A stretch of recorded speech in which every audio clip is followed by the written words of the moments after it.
देखिए हर खबर यहीं पर, सब्सक्राइब कीजिए TV9 भारतवर्ष।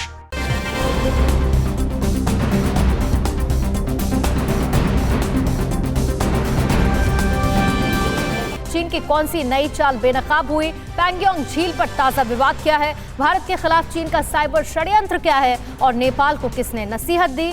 इन खबरों के साथ भारत चीन सीमा विवाद की 9 सबसे बड़ी खबरें देखते हैं न्यूज टॉप 9 भारत चीन टकराव। पूर्वी लद्दाख के कुछ नए हिस्सों में चीन की ओर से लामबंदी की जा रही है। इससे ये संकेत मिलता है कि चीन की people's liberation army Daulat Beg Oldi और देपसांग सेक्टर्स में नया मोर्चा खोल सकती है। पिछले दिनों चीनी बेस के पास कैंप और वाहन देखे गए हैं। चीन की ओर से ये बेस 2016 से पहले ही बनाए गए थे, लेकिन इस महीने सैटेलाइट तस्वीरों से पता चला है कि यहाँ पर नए शिविरों और वाहनों के लिए ट्रैक बनाए गए हैं।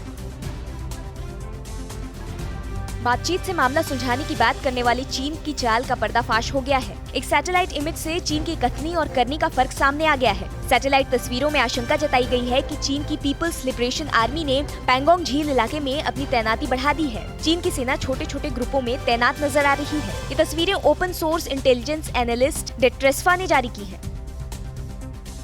चीन से टकराव के बीच लद्दाख में भारतीय सेना लगातार अपनी चौकसी बढ़ा रही है। ताज़ा तस्वीरें पैंगोंग त्सो की हैं, जहां इंडियन आर्मी बोट के जरिए पेट्रोलिंग कर रही है। करीब 14,500 फीट की ऊंची पहाड़ी पर मौजूद पैंगोंग झील के पास 8 पहाड़ियां हैं, जो कि हाथ की उंगलियों के आकार की हैं, और सीमा विवाद फिंगर 4 से लेकर फिंगर 8 तक है। भारत चीन टकराव के बीच कल दोनों देशों के बीच ज्वाइंट सेक्रेटरी लेवल की वर्चुअल मीटिंग हुई। गलवान झड़प के बाद ये पहली डिप्लोमेटिक बैठक थी, जिसमें लद्दाख सीमा पर तनाव खत्म करने के लिए उपायों पर विस्तार से बात हुई। भारतीय दल ने मैप के जरिए स्थिति को पेश किया। इस बीच चीन के रक्षा मंत्री ने कहा कि लद्दाख बॉर्डर पर शांति भारत पर निर्भर करता है। सीमा टकराव के बीच चीन ने भारत के खिलाफ साइबर अटैक का षड्यंत्र रचा है। साइबर थ्रेट इंटेलिजेंस फर्म साइफर्मा के मुताबिक चीन ने एक महीने में साइबर अटैक 200% बढ़ा दिए हैं। गलवान संघर्ष के बाद भारत मुख्य टारगेट है।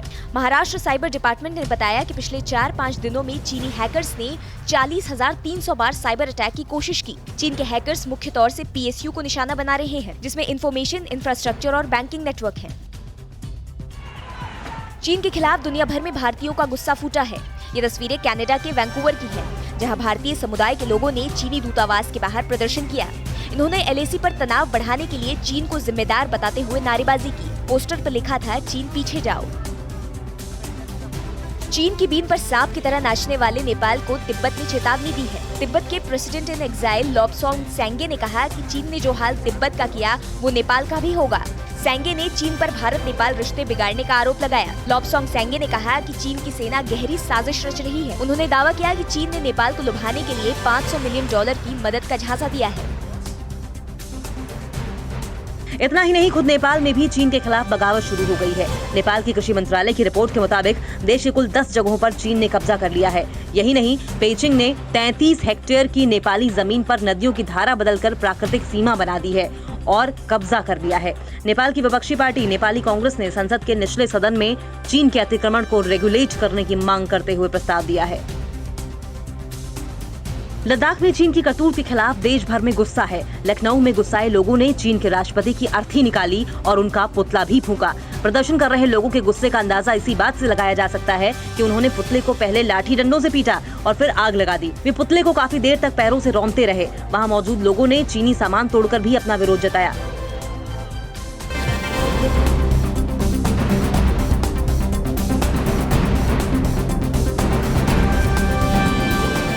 अड़ी सोमवार से शुक्रवार शाम 6 बजे सिर्फ TV9 भारतवर्ष पर।